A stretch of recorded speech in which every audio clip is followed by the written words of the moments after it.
Bueno, vamos a pasar a un pequeño diagrama que hice. Sí, este diagrama va a facilitar un poquito la comprensión del tema. Bueno, bien, como les decía, la respiración celular comienza con una molécula de glucosa, ¿sí? Que está resaltada acá. Esta molécula de glucosa a veces puede provenir de diferentes fuentes, de proteínas, de grasas, de azúcares, ¿sí? Se hace, si bien el término no es el específico, se hace básicamente como una especie de refinado o una conversión de estos elementos, ¿sí?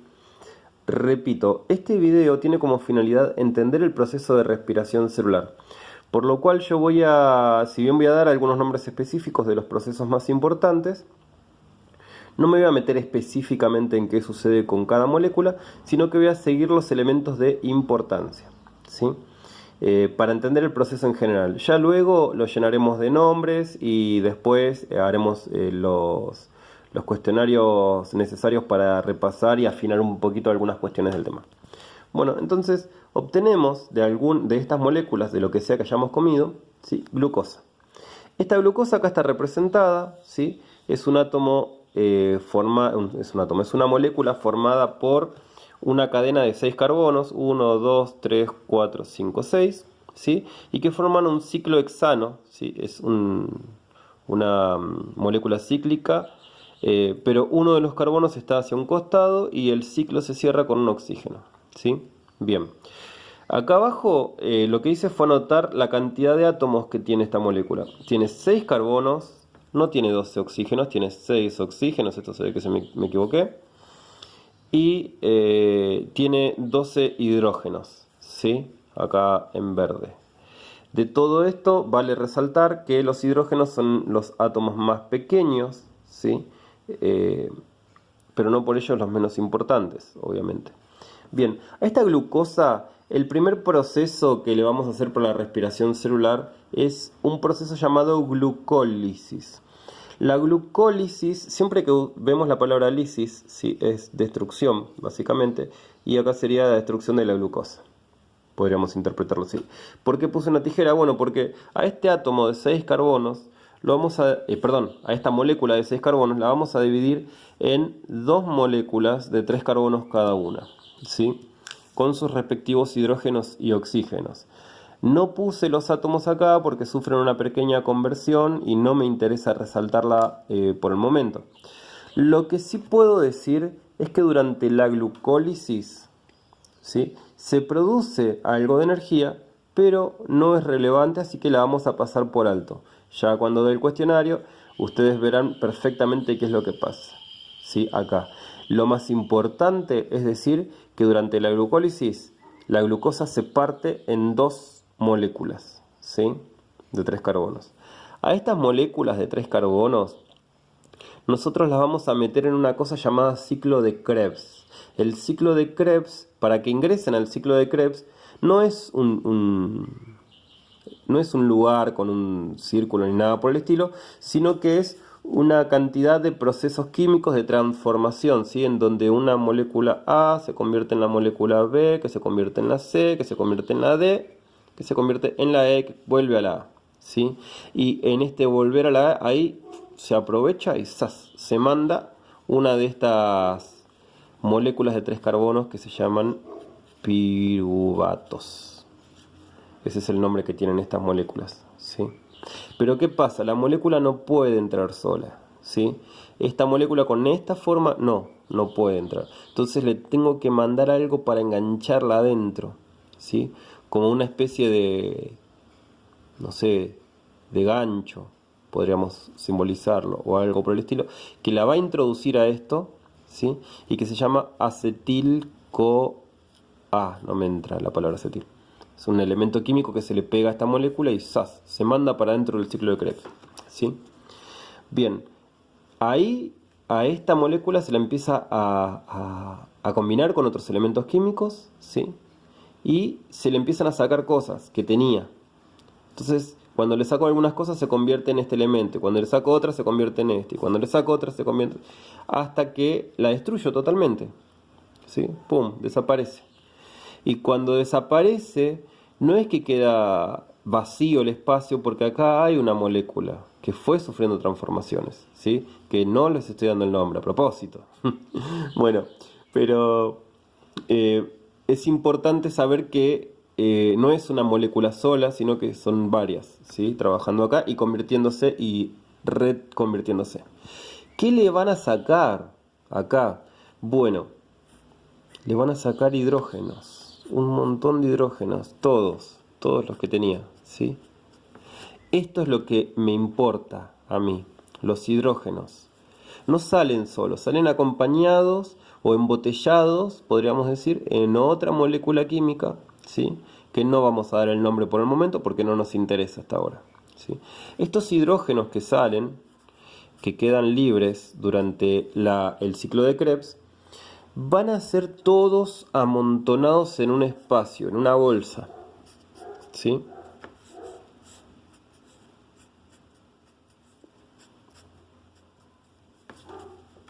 Ups, ahora vamos a alejar un poco el foco, perdón, porque estoy tomando el celular con una mano y escribiendo con la otra. Bien, todos los hidrógenos que obtuvimos durante el ciclo de Krebs los vamos a amontonar acá, este espacio, que ya le vamos a dar nombre también. Esto es una bolsa, ¿sí? Básicamente. Ahora, ¿qué pasa si yo meto muchos hidrógenos en una bolsa? ¿Qué pasa si meto muchos hidrógenos o si los dejo solos? Hacen un desastre los hidrógenos. Se asocian con diferentes moléculas y destruyen cosas. Por eso los tengo que embolsar. Pero además, los embolso no solamente porque harían un desastre, sino porque para generar algo. Estos hidrógenos son positivos, ¿sí? Y a todo esto yo tengo que explicar una cuestión extra, así que voy a tomar los marcadores y vamos a dibujar un imán, ¿sí? Como los de los dibujitos. Ahí está. Bien. Los imanes tienen dos polos. Uno positivo y uno negativo, ¿sí? Los dibujan pintados los pintan, los producen y los pintan, ¿sí? Para que se vean, pero muchas veces no hace falta, no tiene nada que ver con el color es algo que es la pintura que le puso el fabricante, si es que tiene color, ¿sí? Ahora, ¿qué pasa con los imanes? Si yo quiero enfrentar dos imanes, ¿sí? Con sus mismos polos, el negativo y el positivo, es como que se van a desplazar, ¿sí? Es como que cuando yo intento acercarlos, como que se van para el costado, ¿sí? No quieren saber nada de unirse así. Entonces lo tengo que dar vuelta, ¿sí? Y poner el polo negativo con el positivo y el positivo con el negativo, ¿sí? Y ahí sí van a buscar unirse fuertemente, es decir, se atraen, ¿sí? Es decir, que las moléculas o los átomos de igual carga se repelen y los de diferentes cargas se atraen. Ahora, ¿qué pasa acá cuando meto un montón de igual carga? Bueno, estos hidrógenos están ahí medio flotando, ¿sí? Podríamos decir. El tema es que cuando viene flotando y se acerca a automáticamente es como que es rechazado fuertemente, ¿sí? Se quiere alejar lo más posible. Y este otro va a ser lo mismo. Y este también. O sea que al principio estaban tranquilos, pero después empiezan a rebotar por todos lados y alejarse entre ellos, ¿sí? Y a moverse a grandes velocidades. Es decir, que son altamente reactivos y que me hacen un lío dentro de esta bolsa. Es como una bolsa de gatos, podríamos decir. En donde todos ellos tratan de escapar unos del otro con una fuerza bastante intensa, ¿sí? Y ahí es donde se aprovecha la secuencia. ¿Por qué?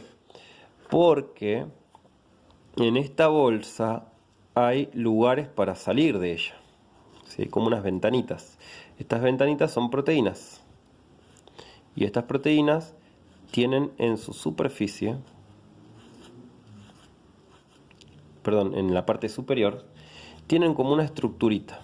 Ahora vamos a ver exactamente qué pasa acá. Cuando un hidrógeno, por puro azar, ¿no?, atraviesa esto y sale de acá, ¿sí?, sale de esta estructura, Vamos a borrar ya esto para que no nos moleste visualmente. No sale despacio, porque de hecho estaba saliendo a los chapazos, ¿sí? Así que sale con mucha energía. Al salir con mucha energía, activa esta estructura, esta proteína que estamos viendo acá, ¿sí? Y la hace girar, gira la proteína. O sea que es una proteína móvil. De hecho, chicos, parece un engranaje, ¿sí? Y ese engranaje al lado tiene una pieza. Bueno, al salir este hidrógeno, ¿sí? Mueve esta proteína y esta proteína es la que crea esa molécula energética. Usa la fuerza del hidrógeno para formar una proteína una molécula que de otra forma no se formaría. Es una molécula que guarda energía, ¿sí? Y que yo puedo romper fácilmente para liberar energía. Eso es básicamente lo que sucede, ¿sí? Bien, esa es toda la magia. Ahí termina la cuestión. Ahora, esta molécula, ¿cómo se llama? Una vez que la formamos, ATP, por sus siglas, adenosin trifosfato, y fosfato se escribe pH, ¿sí? Porque no está en español. Bien, entonces básicamente eso es lo que se busca con la respiración celular, ¿sí? Primero tenemos una molécula de glucosa, la partimos en dos, la metemos en un ciclo en donde le robamos todos los hidrógenos y embolsamos todos estos hidrógenos, ¿sí? Para generar una fuerza de tensión y de lucha entre ellos que terminará activando una molécula que va a fabricar ATP, ¿sí? Ahora, ¿qué tiene que ver el oxígeno en todo esto? Porque dijimos que se llamaba respiración celular. Bueno, tiene que ver con lo siguiente. Durante el ciclo de Krebs dijimos que esta molécula tenía 3 carbonos, pero que se la destruía completamente. Se le sacaban los hidrógenos, más los carbonos, más los oxígenos, porque recordemos que la glucosa tiene varios átomos diferentes. Bueno, cada vez que se saca un carbono, un oxígeno, ¿sí? Se lo engancha con otro oxígeno y se forma dióxido de carbono. Es decir que yo, por cada carbono, esto es una U, por cada carbono debo usar 2 oxígenos, ¿sí? Pero tengo 6 carbonos y 6 oxígenos, o sea que me están faltando 6 oxígenos más, ¿sí? Por ese motivo necesitamos oxígeno para respirar. ¿Y por qué formamos dióxido de carbono? Bueno, para sacarnos este carbono que salió como basura, para sacárnoslo de encima, ¿sí? Porque este carbono quedaría suelto y se convertiría en un residuo peligroso. En vez de eso le agregamos un oxígeno, lo convertimos en dióxido de carbono, que es una molécula estable y que no nos va a molestar, ¿sí? Y listo, ya está. Nos sacamos la basura de encima. A esta bolsa de basura le hacemos un nudito y hasta la vista. Te fuiste de la célula, ¿sí? Y acá, en este proceso, el hidrógeno cuando sale, como les dije, puede ser bastante problemático. Pero cuando salen 2 hidrógenos, ¿sí? Yo les engancho también otro oxígeno más y lo convierto en agua, H2O, y ya deja de ser peligroso ese oxígeno, ¿sí? Así que también a esta basura le hacemos un nudito y la sacamos de la célula sin problema, ¿sí? Chau, vos te vas.